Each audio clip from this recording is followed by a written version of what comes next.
The WP MRR WordPress podcast is brought to you by WP Buffs. WP Buffs manages WordPress websites 24/7 and powers digital growth for agencies, freelancers, and WordPress professionals. Join our white label program, and by next week, you could be offering 24/7 white label website support to your clients and passively growing your monthly recurring revenue. Or become a WP Buffs affiliate to earn 10% monthly payouts every month for the lifetime of every client. And finally, if you're looking to sell your WordPress business or website, check out the WP Buffs acquisition unit. Learn more about all three at WPBuffs.com. All right, we are live on the pod. Joe, two Joes on the podcast once again. What's going on, Joe? Tell me what's going on, man. Oh, not too much. Keeping busy, living that pandemic life. Still, I know. It feels like we're getting towards the end, but it's like still pandemic life. So you said before we got started here, like you got your first shot. So you're moving on it. Yeah, halfway there. Really excited. Apparently, Pennsylvania has done a really good job of distributing the vaccine. Actually, the day after I got my first shot, my hospital emailed me and they were like, "Hey, we have a vaccine for you." And I'm like, "Oh wow, you're a day late, but thank you. Give it to somebody else who needs it." Yeah, I've heard that similar story from other people who have like 2 or 3 options for shots. Like everyone seems to be like getting emails like, "Come get a shot here, come get a shot there." So, but I'm glad you were able to get it. You didn't get the Johnson & Johnson. You got one of the two, either Moderna or. I got Pfizer, which I was happy about because I heard that Moderna hits a little harder than Pfizer does, and so yeah, I got that one from like a Rite Aid. Shout out to my wife's coworker who like has the Rite Aid website down to a science. She was able to book me and my father-in-law. Yeah, nice. I've someone told me who got Moderna that they like recommended like to take the day off work the day after you get the Moderna second shot because it's like that's totally what I've been hearing too. And I don't know too many people who've gotten Moderna, but I haven't heard any.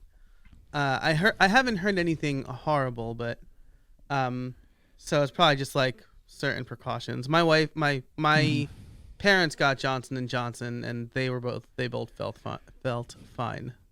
Cool.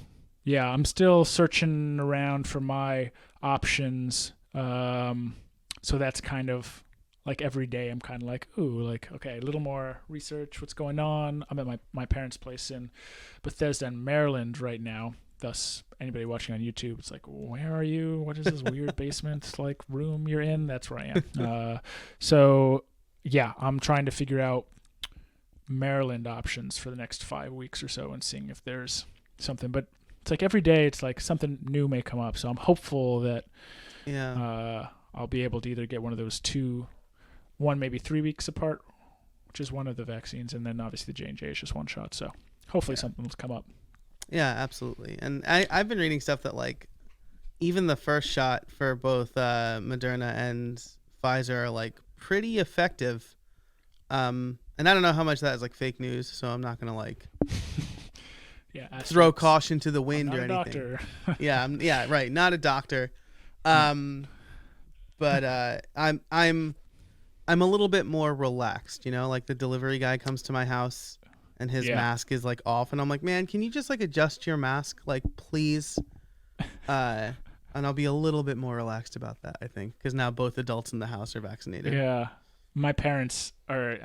I'm staying with my parents right now, and they're both vaccinated with both shots. And that's what my mom said too. She said like nothing in my life has really changed day to day because we still want to be respectful of people who haven't gotten the shot and stuff, but it takes a lot of stress off, I think, for her.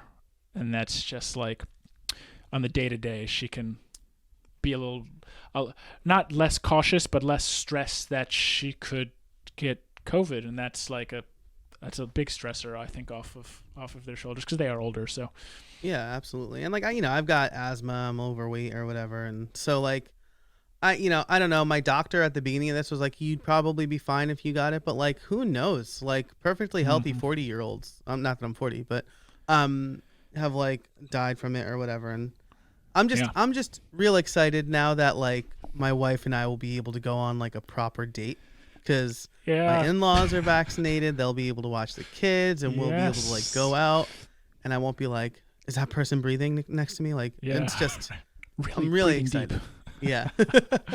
Totally. And how's home life? You have now 2 kids at home. I have 2 right? kids. 2 yes. young ones. So Yeah. you're probably, man, I was lucky to be able to book an hour with you right now, probably to get you on the pod. So yeah, how's WP dad life?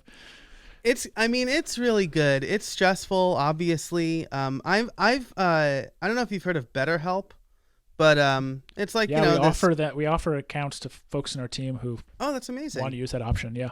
Yeah, well, if your team is listening, I've been doing it for a few months and it's been great. It's like, nice. I've always been like one of those, like, I'm a macho man. Like, I don't need counseling or whatever. Talks mental about toughness. my feelings. I know. Fine. I'm totally legit. What? Yeah, I'm good. Like, just all man through it or whatever. But like, now that I have kids and like my mood affects my kids, I'm like, maybe I should at least like talk to somebody about maybe I can handle stress better, right? And so like when my wife works, it's just me and the kids for 14 hours. And that's a lot. And my therapist was like, that's a lot. Yeah. She's like, no one is meant to spend this much time alone with their kids. And I'm like, that's like a weird thing to say, but also like, yeah, that's true. But also, like, my in-laws, my mother-in-law is going through cancer treatment, and my father-in-law works, and so they say it takes a village to raise kids, and it's just me on an island with my kids while my wife's at work. So, that's been really helpful, but it's been fun. I'm constantly reminding myself that I'm getting bonus time with my daughter right now, right? Because she'd be at school, and I get to spend like full days with her and watching how different my son is. So my daughter's 4, my son is 8 months, and seeing how different he is from my daughter when she was that age, he like eats everything. Like, he has no sense of self-preservation. Whereas like if my daughter crawled towards the stairs, I'd be like, stop, and she would stop. And he's like, nah, I want to see what it feels like to fall down these stairs. Yeah. So it's just been fun, like seeing their differences and how they each develop. It's great. Yeah, I feel like I have a lot of friends at this point who have 2 kids, and they say things like, well, the first kid was actually like pretty easy, but the second kid is so different and it's so interesting. And some of them are like, I'm glad I had the first kid first, because if I had the second, like kind of like harder to raise kid, like I don't know if I'd have 2 kids right now. So it's just kind of like, it's funny how different they are. I'm starting to think about that with, Morrison is 15 months now or so. Wow. And man, it's like, it's amazing seeing him grow up. And I'm like, if I have a second kid would like be similar to him. He's pretty easy for the most part, like really good demeanors, nice. Or really good demeanor, like pretty easy mostly. It's like, if I have a second one, they'll be pretty similar, right? But there's like, just because they have similar DNA, like is like by no means they'll be similar. Could be totally different. Sounds like that was somewhat the case with you, like pretty different, huh? Yeah, it's so, and like he's still a good kid. Like, this is totally normal for an 8-month-old, right? To like right. Usually like, and again, this is like, this BetterHelp has helped with this, because I have a therapist who specializes in like child development and toddler play and stuff like that. And so she's like, yeah, she's like, your daughter is an anomaly in like more ways than one. Cause like, she also has a real, like, she asked me like, who's the arbiter of iPad time? Cause she's like so smart and I love it. But she's like the oral explanation.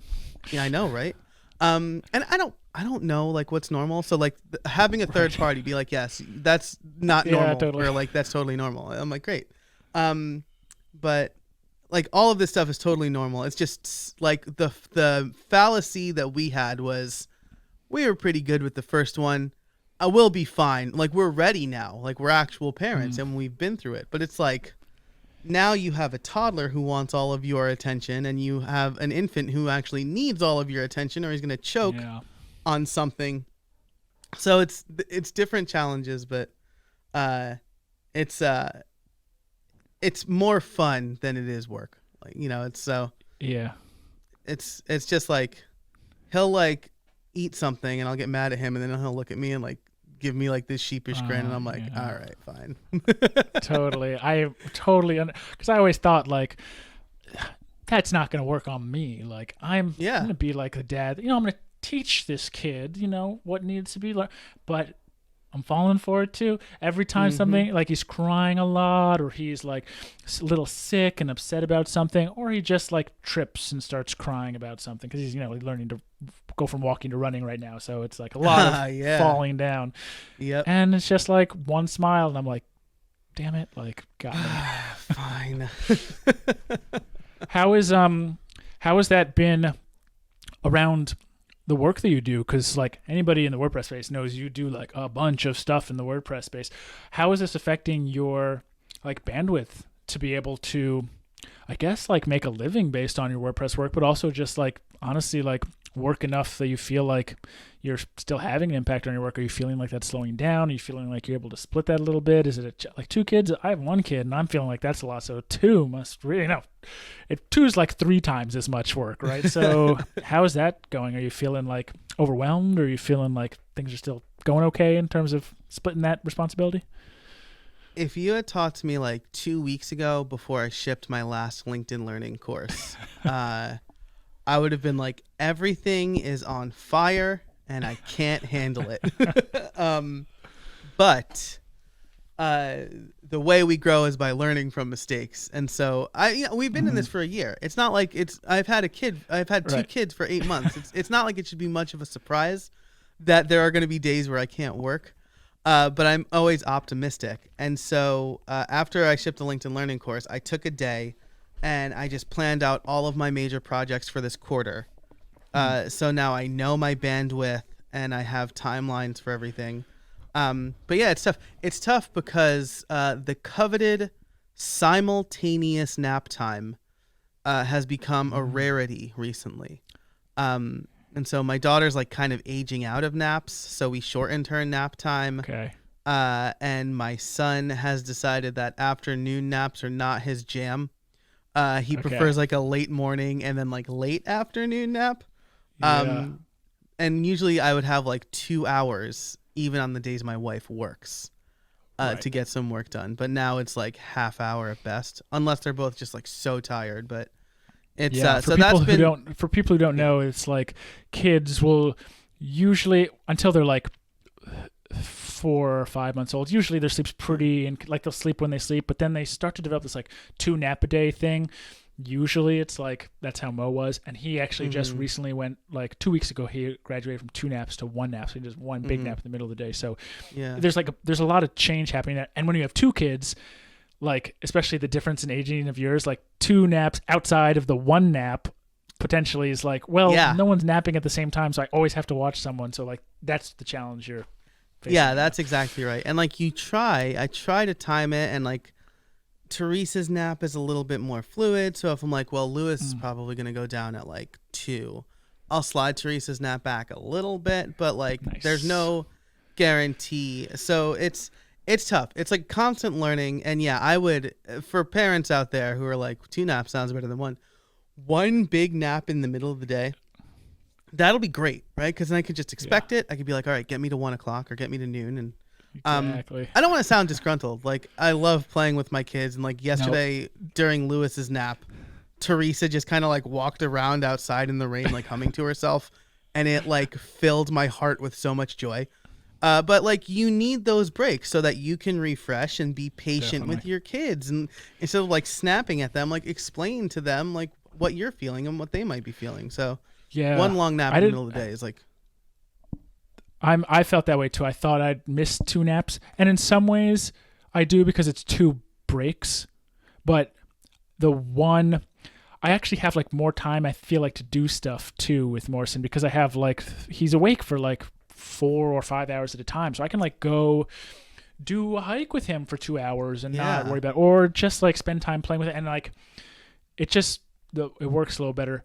I just want to touch on the thing you said about like, I feel like I'm like you said, like 80 to 90% of time with Morrison is like fantastic. But there's that time where I get frustrated or I get annoyed with him. And I never really understood how much energy it takes to not even raise kids, but just like spend time around a little person. They just take a lot of energy. And like even one day, like one 14-hour day with 2 kids, like if you're not a parent, like you just don't understand the amount of energy it takes to like do a full day. Yeah. And like it's honestly brought me a whole new appreciation, not just for parents, but especially for like single parents who like, how do you do this yourself? Like how do you do anything? Like I had like a back, like, you know, my back was out for a couple days where I was like, oh, like my back. Sterling was great. She helped with the baby, like did some extra, and I was trying to do it. I cooked a little bit and stuff, but I was just recovering. What would I have done if I was a single dad, like by myself? So like, anyway, I think that I just want to say like, yes, getting your energy back is really important because it takes so much energy to put into these little ones to just like spend time with them. It's crazy.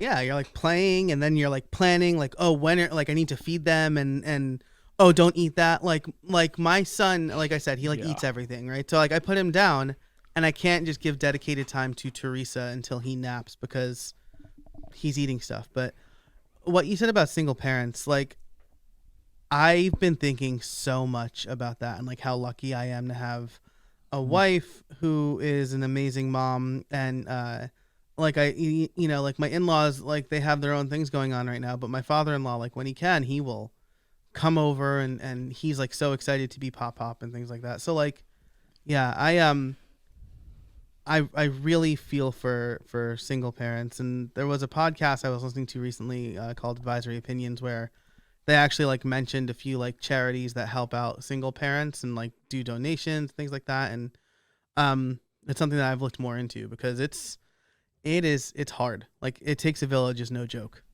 I totally agree. We're kind of talking more about dad stuff than we were originally going to talk about in this episode, because I was like, I do want to talk about circle community stuff at some point and the other work you're doing, but I'm actually enjoying talking about this. I did want to touch on the point you mentioned, which was because you don't have as much time and bandwidth as a dad to two kids, especially spending a lot of time with your kids, that you actually found that, because I've had this like, I don't know if it's like my brain trying to trick me, but it's like when I sit down to plan work, it sometimes doesn't feel like work. Like I'm not actually doing the work. So like I shouldn't spend that much time planning. Like I should spend maybe a little bit, but like more time doing the work.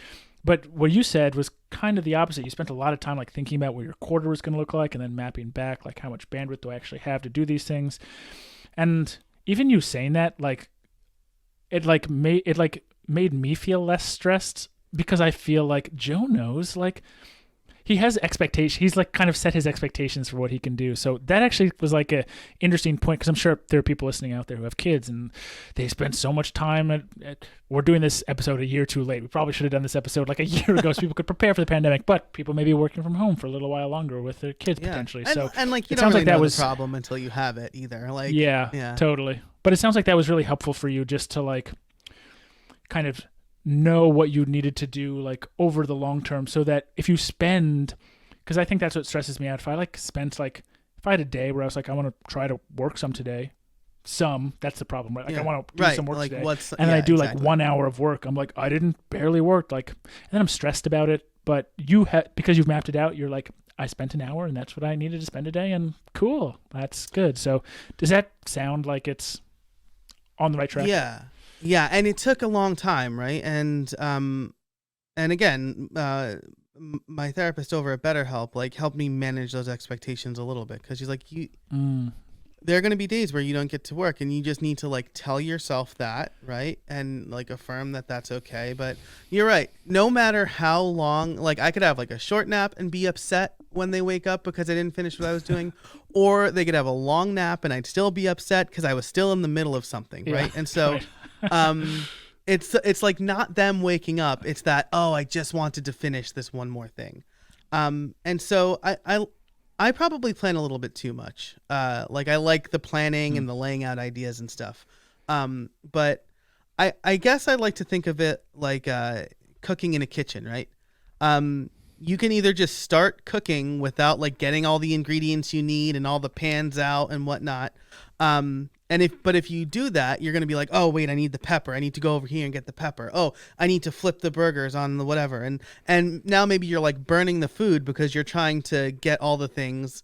Whereas if you spend 5 to 10 minutes prepping and putting all the ingredients where you need them and putting all the pots and pans where you need them, and just like setting up your station, you'll be able to cook more efficiently, right? And that's kind of how I look at my work weeks, right? Is I have so many things I need to do that if I just sit at my desk and go, what do I do today? I'm going to have this analysis paralysis. So I can make a blog post, or I can make a YouTube video, or I should probably work on that course. I have this client work, but it's not due until next week. Whereas if I have a list of everything I need to do for the week, and then the night before I write, I'm going to do these 3 tasks tomorrow. Now I know I can go check them off the list. Or if I look at my production schedule and I say, okay, my Gutenberg course is the next big project I need to update. Now I can break that into smaller tasks, moving towards another deadline. Yeah. The ability to map out and like use that mapping out as a way to break down what you need to do in a given time period, that can like those pieces can add up to a bigger piece.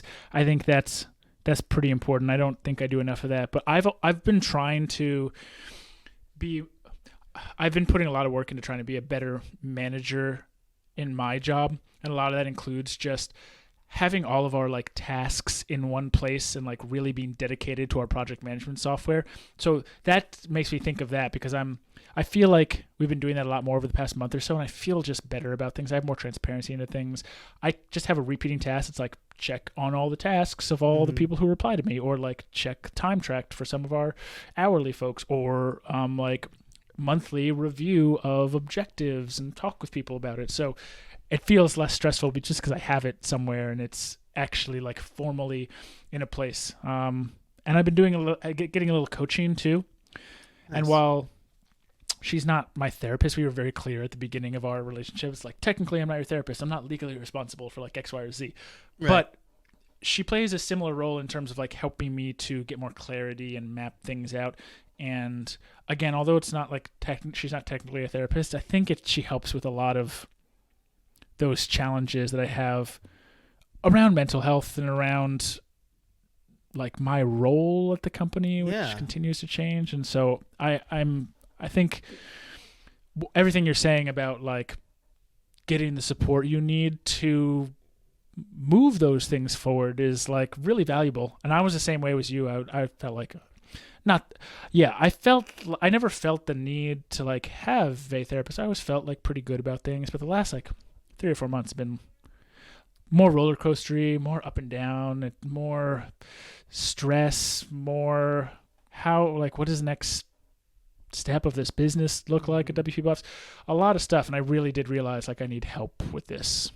And I think just like you, getting that help to help me with some of these things was, hasn't totally come to fruition yet, but I feel very much like I'm on the right track and I feel better about things, Yeah, absolutely. It's always good to get out of your head. And like they say, like hire before you need it, right? And it's like the same, like find somebody to talk to before you really need it. Can I get like slightly, I guess I've gotten pretty personal by saying I have a therapist, but like my breaking point was like one night where like Teresa needed stuff and my son was not sleeping. Like he must have been going through sleep regression, which is like, if you're not a parent, it's just like the worst thing. It's like, imagine somebody giving you like, like a treasure chest, and then like you take like one gold piece out of it, and then like they just take it away. Like that's how sad it is. And so like I had like a little bit of a breakdown, and I like started crying, and I'm like, I can't do this. And like the next day I was like, I have kids that I need to think about. I have a family. Like my daughter was nervous. She's like, Daddy, are you okay? Like I don't want to put her in a situation where like my 4-year-old has to take care of me. And so like if you're feeling the stress of parenting, running a business, whatever, like BetterHelp gives you a free week too. So just check it out. Just talk to somebody. It's super helpful. Yeah. Just talking to someone is enormously helpful. Like getting it off your chest. It sounds, and honestly, it still sounds like, it sounds like it wouldn't mumbo be helpful jumbo when I say it. You know, it's Yeah. like one of those hazy things. It's like, that can't really be that helpful. And I thought that for a long time. And honestly, still in my mind somewhere, I'm kind of like, does it really, need this? help that Yeah. much? But I've been through it now, and I realize that, like, that clarity you get from not only like getting it off your chest, but working with someone who is professionally trained or has professional certifications to be able to ask the right questions, to be able to walk you and talk you through some of these challenges to get to a point of better clarity is enormously helpful. Because I think one of the things I found is that a lot of the answers I came up with, I had in my head somewhere. They were there in my brain at some level, but I just didn't know where to find them or how to unlock them. Mm-hmm. If for people watching or listening, you don't see me on YouTube, like with my hand above my head doing weird brain stuff. But I found that just honestly working again with like a coach who's not a therapist, but she asks all these great questions. I'm like, oh yeah, I didn't really think about it that way. What about, I didn't even think about that, but that's probably true. Oh, tell me more about that. Well, why do you think that?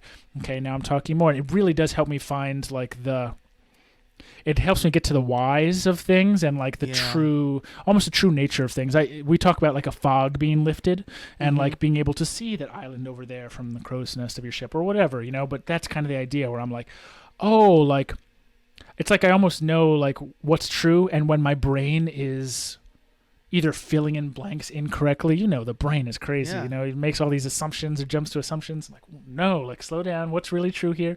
What do we really need to go from here? What decisions do we need to make based on facts and not based on your brain telling you X, Y, or Z? That's totally not true, right? So I think all that has been super helpful for me. Yeah. And like everybody has had this experience, right? As a programmer, I've definitely had it where like you're working through a problem and you can't figure it out. And then you go to a coworker and start explaining that problem. And you're like, I just figured it out. Like, thanks for just letting me talk at you for 5 minutes. Right. And like, that's no problem. basically Glad the I same. could help. Yeah, exactly. Like, oh, anytime I didn't have to do anything. Great. Yeah. But like, it's kind of the same thing where like, and I keep a note of like the things throughout the week that happen that I want to talk about, but like, it helps me figure out like what the real problems are, and like where I'm being petty. Like when you have to say something out loud, it really reinforces like either how silly it sounds or like the solution to the problem crystallizes. Like just keeping it in your head and letting it bounce around there and take up space when it doesn't need to is I've learned, especially over the last year, like not the healthiest. Yeah.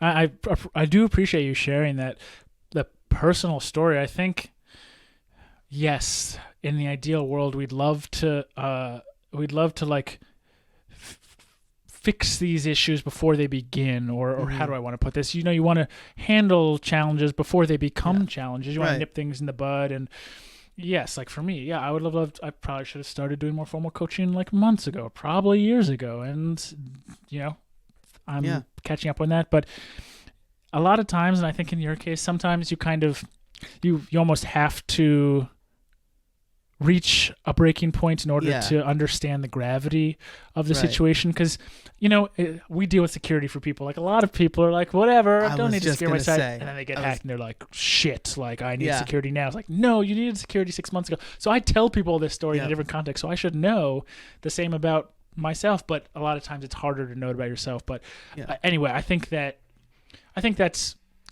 enlightening for probably a lot of people listening too, because I'm sure a lot of people have had situations like that. But at the end of the day, you've talked about this earlier in this episode, you know, learning from those things is going to be really important. And, you know, understanding when you're at a point where you need to take action. It's hard sometimes if you don't have that pressure of it.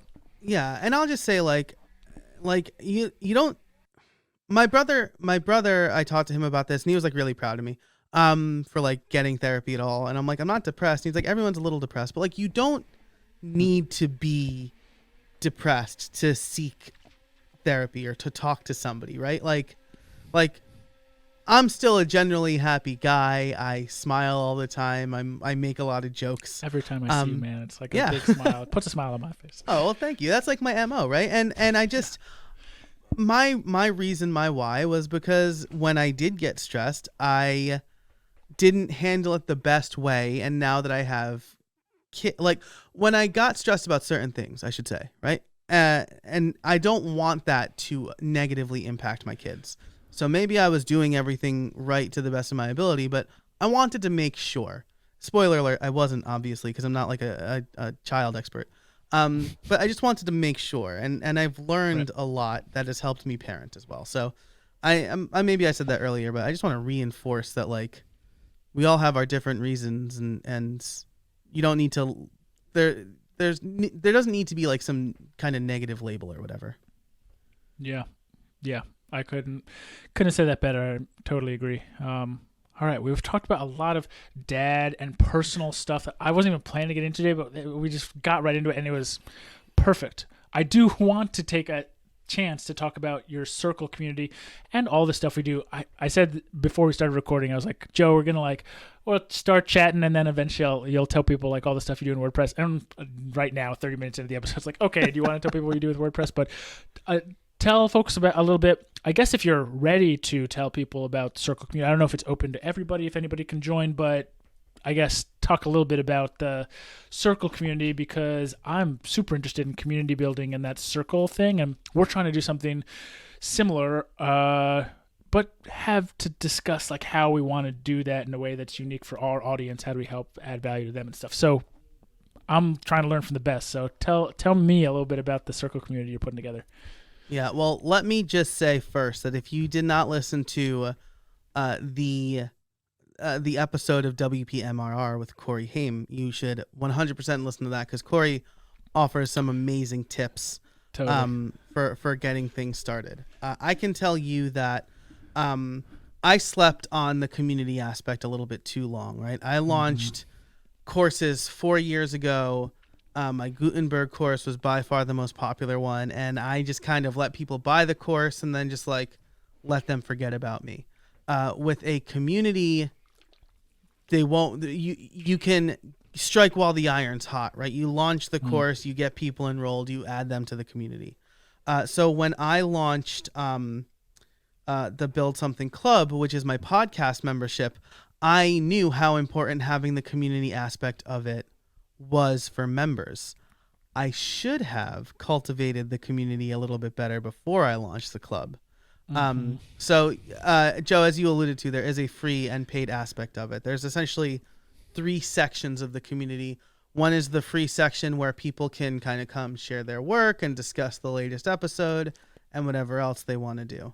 The second section is the Build Something Club for podcast members, where they'll have access to exclusive content. They can talk about the Build Something More, which is the extra pre and post show included in the How I Built It episodes. And then there's the third section, which is essentially the Academy area. So if you've enrolled in any of my courses, you will have access to those spaces where you can discuss things about the course. And so at the end of my more recent courses, at the end of each video, I say, head on over to the community and answer this question or whatever. So what I'm doing now is I have posts Monday, Wednesday, Friday, latest episode. I call the Wednesday post the midday mend. Like, what are you working on that you're struggling with? Maybe we can help. And then the Friday is for like the wins, right? Like, what did you do this week that you're super proud of? And right now it's mostly me and my virtual assistant. She makes the posts and like likes things, and I try to be active in that community as much as possible, which I think a founder has to do, right? Because a lot of people are paying for access to the founder, the community owner, right? Yeah. So I think we used to have a Facebook group for WPMRR, and there were like a lot of reasons I didn't like that. But I think, and at that point, I didn't want to really like be making posts there, and I didn't really want to be involved as a founder, which I think I agree with you. It's important. I think the issue was it was Facebook, and I'm kind of like a fuck Facebook kind of person. Like, I'm not a big fan of a lot of things Facebook does, nor am I really a fan of how their groups work, because it's just like it doesn't work very well. So I think that I would actually be more excited to be more involved if I had, because Circle, the community itself, it kind of feels like Facebook like it's like the UX is somewhat similar, but you have a lot of tabs and sections on the side, and it's most importantly like not on Facebook, so it's completely like right. So to me, I think I'd enjoy like having my own space to play around with. I think it's interesting, the community. I think we made a similar mistake or misstep as you did, which was like we had our WPMRR virtual summit last year. It was awesome. You know, we had hundreds of people there in attendance, and then we kind of didn't really like touch base with people for a while, and we're about to like do our second year of it, and it's like, well, how do we do a better job of like keeping people in the loop and like continuing these important conversations, and not just kind of like, thanks for attending, like see you next year. Like we should probably like do more than that. So that's our thought about around community. One question about Circle I have specifically for you: do you do any live streaming directly into Circle or into that community? / do you know if I've on the homepage of Circle.so they have like a live thing, so I'm like, okay, it should be easy, but I actually haven't found a lot of documentation about exactly how you do that. So I was just wondering if you do any live streams into Circle. I haven't yet, but it's on my list because one of my membership perks is exactly that, right? Is like the live streams for members only. So the way I thought I would do it, until I explore like the capabilities of Circle more, is have an unlisted live stream on YouTube that I would embed into a post. That's how I would have done it on my WordPress site, and then you can embed the chat like below, but the YouTube chat. Yeah, the YouTube chat. Which, so that's interesting. Which you don't need to do on Circle, right? If you're just putting in a post, people can comment and things like that, and you can monitor. Right. But I haven't looked into it completely yet, but it's definitely on my radar. And then I was looking at like an AppSumo deal today that seems to allow you to live stream to multiple places. So nice. I'm going to explore some tools. Yeah. So the way I was thinking about making this community work was, what I would like to do with this summit is I would like to stream the summit right into Circle. Yeah. That way, that's how we're driving new registrations for the community, but it's also just an easy registration system. Like I don't have to like set up the registration. Like just go to Circle and sign up, and then you'll just go to that place when you like whatever. We'll post the live stream when we do it, and then you'll be in there.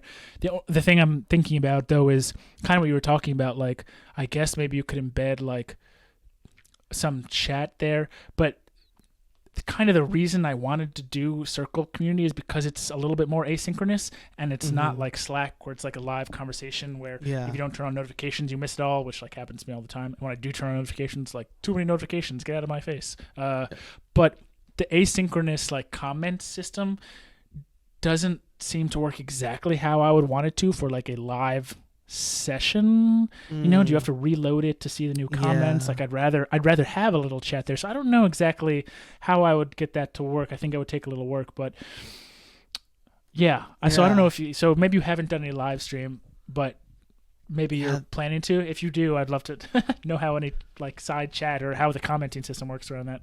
Yeah, that's really interesting, right? Because again, like when I was going to just do this like through a private page on my membership site in WordPress, I use Ecamm Live for streaming. It's like amazing. And what's it called? Ecamm Live. Yeah. And it's like super worth the money. Like it just makes live streaming so easy, and they like actually give you like a little iframe where you can embed the YouTube chat right on a page. So you can basically have the YouTube unlisted video and then the chat underneath. But yeah, I would have figured that first of all, I'm on the Circle homepage right now, and like the first thing you see, right, is somebody doing like a live stream right inside of Circle. But I looked through the documentation and I didn't see any docs on like how to live stream. So I was like, that's interesting. Yeah. Is that like a future thing that maybe they'll build, or does it work right now?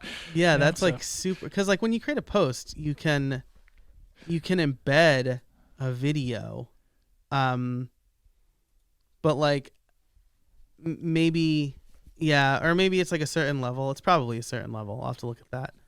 I find I'm probably going to upgrade pretty quickly to like the next level. But Yeah, I haven't tried it yet, but I'm probably my hope, and I'll test this out, right, is to just embed an unlisted YouTube video that is a live stream, and then people can comment on it. Yeah. But yeah, if they have to refresh, then like that's less than ideal, right? So we'll see. I'll dig into this more because like it's weird that they would advertise such a thing if it's not possible yet. That's what I said. I assumed it's like something you can do at some sort of level. But anyway, I also want to talk a little bit about kind of what your goal is with the community. I think about like this podcast, and a lot of it is just for me to like be able to talk with friends and like have a small audience to talk to in the WordPress space. But this podcast doesn't like necessarily drive a ton of like revenue to WP Buffs. Like people who are listening know we just added a little pre-roll to this episode that talks about WP Buffs every episode, and so people have listened to that. It's like I guess a like short commercial, but it's like our podcast, so it's not like sponsored by this. So I don't know. I don't feel like it's that annoying, but we're like trying to maybe make it do a little bit more, or just like let people know that there are things that they can do that would benefit the growth of WP Buffs, that kind of stuff.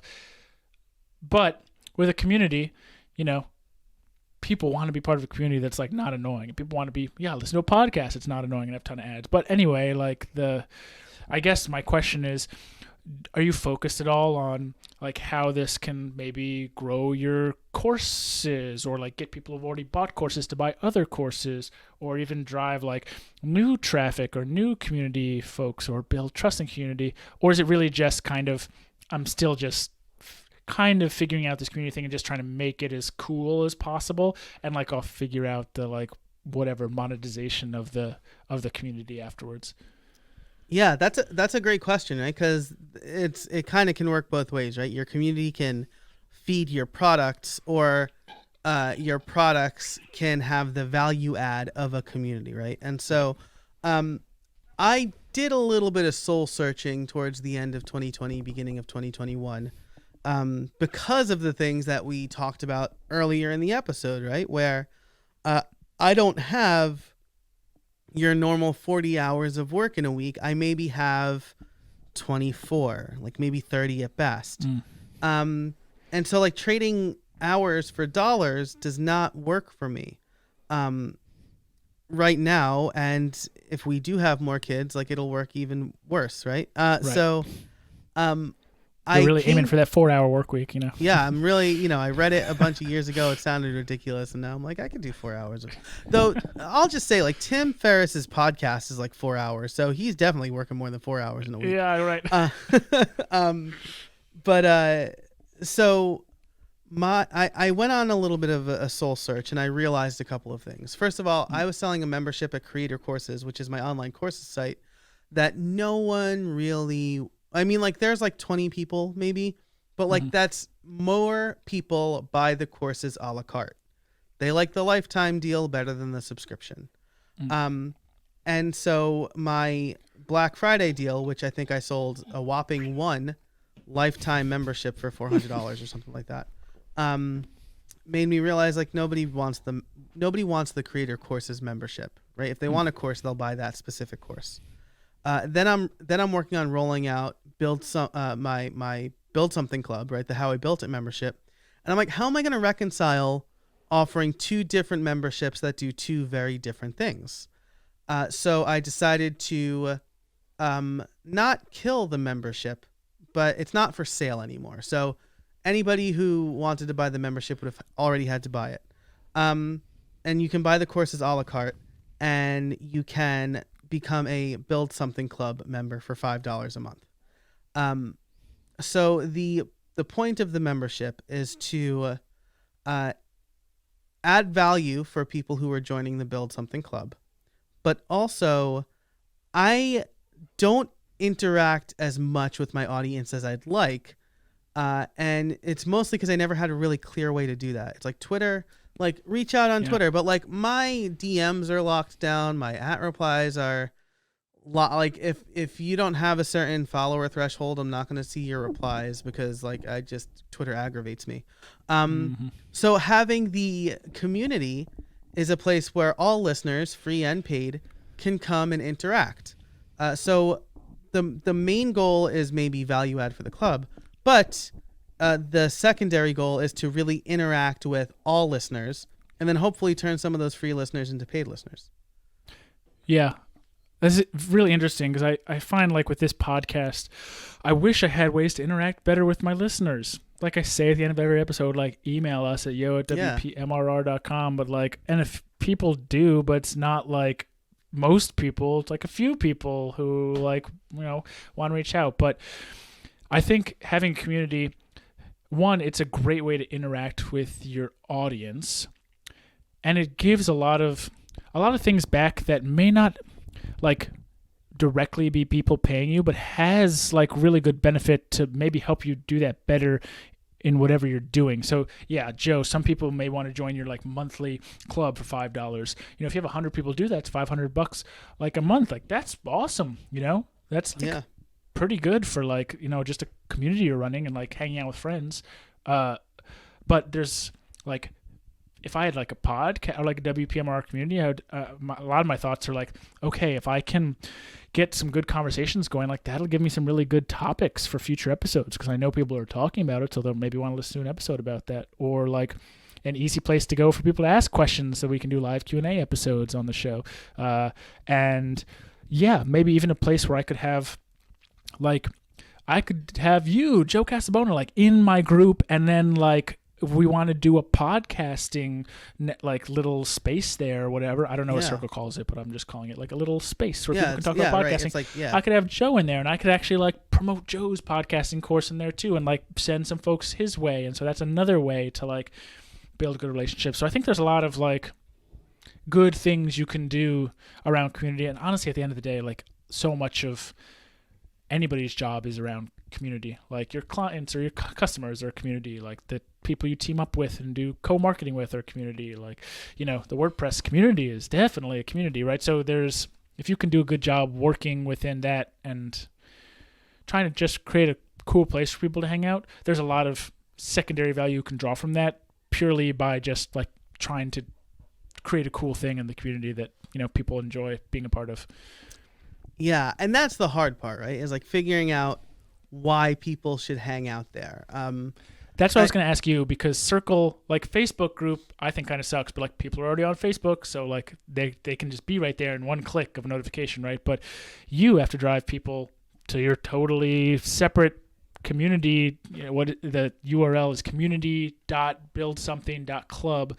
How do you get people there? How do you keep a little bit of that engagement up? It's kind of it's like one of the questions, right? But I'd be interested to hear a little bit about like how you're trying to grow that, how you're like driving people like back to that URL literally so they can go and interact, because that seems like a tough part when I'm thinking about how we're going to do that. Yeah. So what I'm thinking, what I've been brainstorming, it's been very experimental, right? Because I mean, at first I thought I would just have forums on the website, and we can talk about that too if you want, like why I decided to not build my own thing. But so far it's been like, let's discuss the episode. If you have questions, like head over to the community. But my main call to action on my podcast is sign up for the mailing list, right? Sign up for the mailing list, blah, blah, blah. And I've been changing my newsletter a little bit. It used to be like, here's a top story, here's the content I've written, here's a recommendation.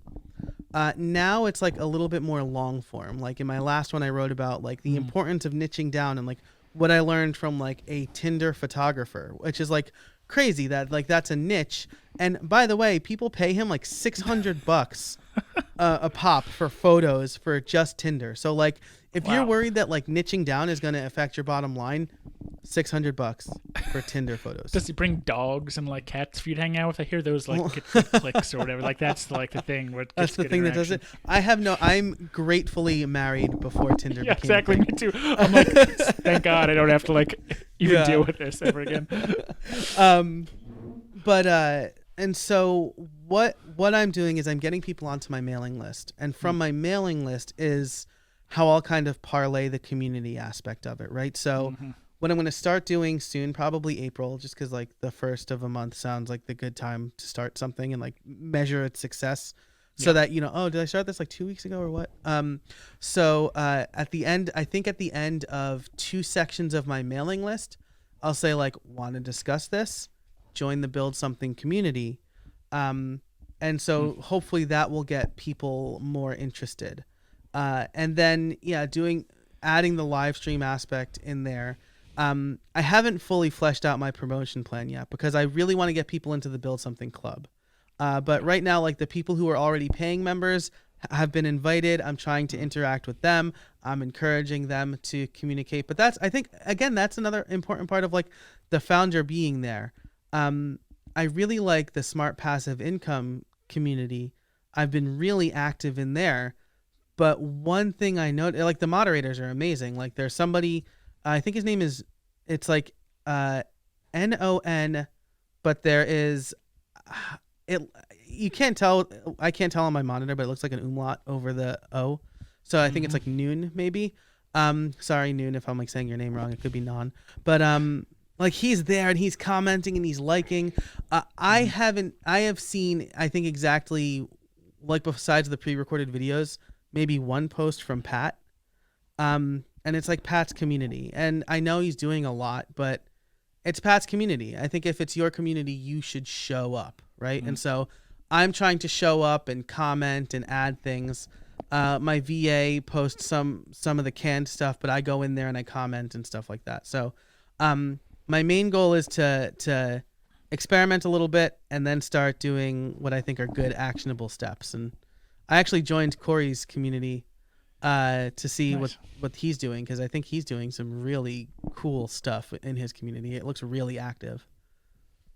Yeah, I know he's put a lot of time in. I talked to him also about like how he's driving stuff. We had a good conversation about that. I took notes during that episode. Like, oh, nice. Stealing that. Me too. You and me both. I do really like what you're saying, and I think that's actually a good place to wrap up, is about experimenting with this stuff, because at the end of the day, it's like you can go and listen to Corey's episode and hear some best practices that might work, but you have no idea what's going to work in your community or in your circle community or your course community or whatever until you try it. And I think that taking it one step at a time and experimenting it's almost like a fail-safe way to eventually get something to work well, because yes, start driving folks to your email list once they're signed up for email. Okay, how many people are getting added to the email list? Okay, cool. How do we experiment to increase that? Cool, we got a good flow going in there. Okay, how do we get people to the circle community? Okay, I'm trying different kinds of contents.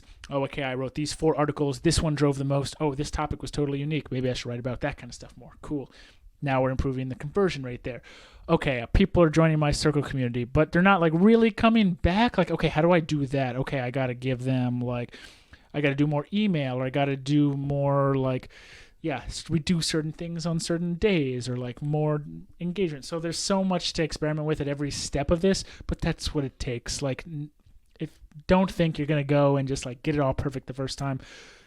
Do some best practices and what you think is best, because it's a good thing to do, or it sounds awesome, and then experiment with stuff. So yeah, Joe, cool. Thanks again for being on, man. We talked about, a ton of stuff today, but let's finish by telling folks, okay, again, how they can join the Circle community. Where can they go to listen to the podcast? Where can they go to not DM you on Twitter, but where can they go to see your fun tweets, that kind of stuff? Yeah. So I'm going to write this down, right? Because again, like the Circle invite links are like pretty long, and I don't have it so just anybody can sign up right now. We'll add it to show notes. So if people are listening, just go to the wpmrr.com/podcast page and find Joe's episode, and we'll put it right in the show notes too. Love it. Yeah. So if you go to buildsomething.club/WPMRR, that will be a way to sign up for the mailing list. This will be a little bonus for the YouTube people, but my camera just overheated, so you can't see me right now. Very nice. Yeah. Buildsomething.club/WPMRR is where you can get an invite to join the community. When this episode goes live, I'll be sure to post it in the community so we can talk about it there. Joe is already part of the community. And then if you want to learn more about me, Casabona.org is the best place. It has everything I'm working on and my blog and my social channels. I've been really active on Instagram lately. That's like the social network that doesn't aggravate me. And so I'm at J Casabona on that as well. Nice. Most social networks, I just can't do it. Honestly, the one I do is like somewhat regularly is Reddit, because it's just kind of like crazy. It's crazy in there. I just kind of like kind of sitting in the chaos a little bit, but that's it. That's my main one. Amazing. But yeah. Okay, Joe, last thing I like to do is ask our guests to ask our listeners for a little Apple podcast review. So if you wouldn't mind asking our listeners for that, I appreciate it. Yes, and I will just add here that Apple is changing their nomenclature from subscribe to follow. So I will say this. If you liked this episode, be sure to follow on Apple Podcasts, and of course give this show a rating and review, because it really does help with the discovery. So the more rating and reviews the show gets, the more people will discover the show. Cool. Appreciate that. I don't mean to extend this episode, but just quickly, do you know if that is the follow literally the same result as a subscribe? Like, does following mean you just subscribe? It's not like they're not creating some sort of like social network in there, are they? Okay. No, there's a lot of speculation, right? So in iOS 14.5, the language on the button is changing from subscribe to follow, and it's probably because people see the word subscribe and they think I have to pay for it, right? So like follow is linguistically a little clearer than subscribe. However, there's wild speculation that soon Apple Podcasts will allow for paid membership of podcasts, much like Twitter and all these other places are doing.